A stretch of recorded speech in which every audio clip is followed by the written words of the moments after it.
আসসালামু আলাইকুম, সবাই কেমন আছেন? আশা করি যে যেখানে আছেন সবাই অনেক ভালো আছেন এবং সুস্থ আছেন। আলহামদুলিল্লাহ আমরা অনেক ভালো আছি। নেয়ামোজ ব্লগ থেকে আরও একটা নতুন দিনে নতুন একটা ব্লগ ভিডিও নিয়ে আসলাম। আজকের ভিডিওটি একদমই ছোট।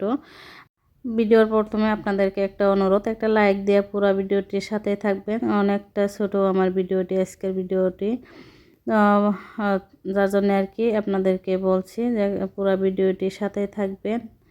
আজকের ভিডিওটিতে থাকছে রাত্রেবেলা যে কাজগুলো করে রাখলে আমরা সুন্দর একটা দিন কাটাতে পারবো।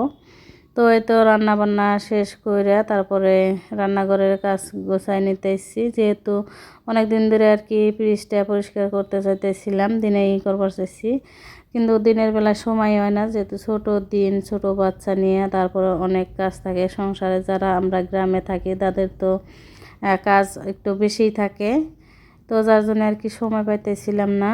তো এই তো রাত্রের বেলায় ফ্রিজটা ভালো করে ধুয়ে মুছে পরিষ্কার করে নিছি। তো এখন আমি এই সবগুলো বস্তু আর কি লাগাই নিতে এসেছি।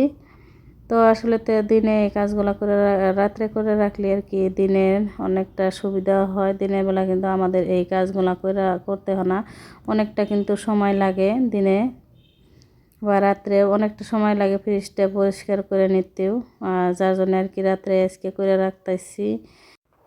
তো এই তো ফ্রিজটা আমি পরিষ্কার করে সব কিছু গুছাই নিছি। ফ্রিজের মধ্যে অত কিছু না, আমরা যারা মধ্যবিত্ত আছি তাদের ফ্রিজে কিন্তু বেশি কিছু থাকে না, প্রয়োজনীয় জিনিসটুকুই আর কি থাকে। আর এই তো এর দিক দিয়ে মুছে পরিষ্কার করে নিছি, সব কিছু গুছাই নিছি, যাতে আমাকে সকালবেলা আর কি করতে না হয়।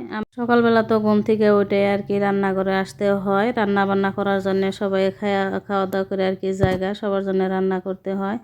তাই আর কি ওই কাজগুলো করতে কিন্তু অনেকটা সময় লাগে আর রান্না করতে দেরি হয়ে যায়, যার জন্য রাত্রেবেলা এই কাজগুলো করে রাখলে দিনে অনেকটা সুবিধা হয়। আর ওই কাজগুলো আর কি দিনে সকালে করতে হয় না, আর দেখা যায় যে রান্না বান্না কাজগুলো গোছায় নিয়ে তারপরে কিন্তু অনেকটা সময় বাঁচছে। তো ওই সময়টুকু আমরা আরাম করতে পারি বা কোথাও যদি ঘুরতে মন চাইলেও তো ঘুরতেও যাইতে পারি। তো এই তো রাত্রে রান্না করে নিছি, এখানে ডালিয়া রান্না করছিলাম, ডিম কষাইছি, আমার বাড়ির মুরগির ডিম, আর হচ্ছে বুট রান্না করছি। আর ভিডিওর শুরুতে দেখতে পাচ্ছেন যে মুটা পিঠা বানাইছিলাম, মুটা পিঠা বানাই আর কি চা খাইয়ে সব কাজ গুছাই নিলাম আর ইনের আব্বুর জন্য রেখে দিছি। আর এই তো দেখেন, এই তো রান্নাঘরের কাজ সব গোছাই আর কি এখন আসছে আমাদের রুমটা পরিষ্কার করে নিতে।